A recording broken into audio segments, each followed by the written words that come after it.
لبيك اللهم لبيك لبيك لا شريك لك لبيك إن الحمد والنعمة لك والملك لا شريك لك.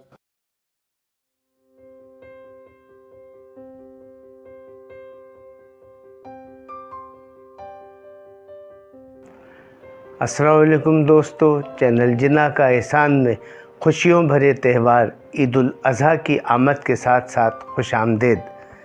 جیسا کہ آپ جانتے ہیں کہ ہر اسلامی ہجری سال قربانی اور ایثار کے جذبات سے شروع ہو کر ذی الحج یعنی قربانی اور ایثاری کے جذبات پر اختتام پذیر ہوتا ہے۔ انہی وجوہات کی بنا پر کچھ یاد دہانیاں کرانے کی ضرورت محسوس ہوئی۔ ہم میں سے ہر شخص کی یہ خواہش ہوتی ہے کہ وہ سنت ابراہیمی کی پیروی میں بہتر سے بہتر جانور اللہ کی راہ میں قربان کرے، کیونکہ یہ صرف سنت ابراہیمی ہی نہیں، حج کے ارکان میں بھی شامل ہے۔ یہ قربانی دلوں میں قربانی اور ایثار کا جذبہ ہمدردی اور محروموں کے لیے نیک جذبات سے تعبیر کیا جاتا ہے۔ جانور آنے سے لے کر قربان ہونے تک گھر کا ہر فرد اس کی خدمت کرنے میں خوشی محسوس کرتا ہے، لیکن یہاں اس بات کا خیال رکھنا ضروری ہے کہ جانور اور گھر کے بچوں میں سے کسی کو کوئی نقصان نہ پہنچے۔ اسی لیے احتیاط کا دامن کبھی ہاتھ سے نہیں چھوڑنا چاہیے۔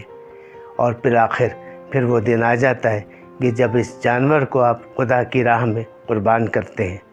قربانی کے بعد اس کے گوشت کے 3 حصے بنانا بھی لازمی ہے، ایک آپ کا، ایک آپ کے پڑوسیوں اور رشتہ داروں کا۔ سب سے اہم حصہ جو اس گوشت کا ہے وہ ہے غریب غربا اور ان لوگوں کا حصہ کہ جو سارا سال گوشت کھانے سے محروم رہ جاتے ہیں۔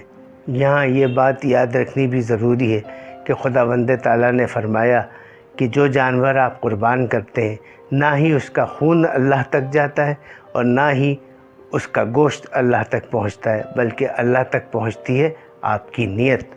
ہاں، یہ بات ضرور ہے کہ وہ جانور بھی جب اللہ کی راہ میں قربان ہو تو گواہی دے کہ انہوں نے مجھے خوش رکھا، میری خدمت کی اور میرا خیال رکھا، مجھے محبت سے پالا، نہ کہ وہ جا کے شکایت کرے کہ مجھ پہ ظلم ہوا، میرے ساتھ کھیل کود کیا گیا اور مجھے پریشان کیا گیا۔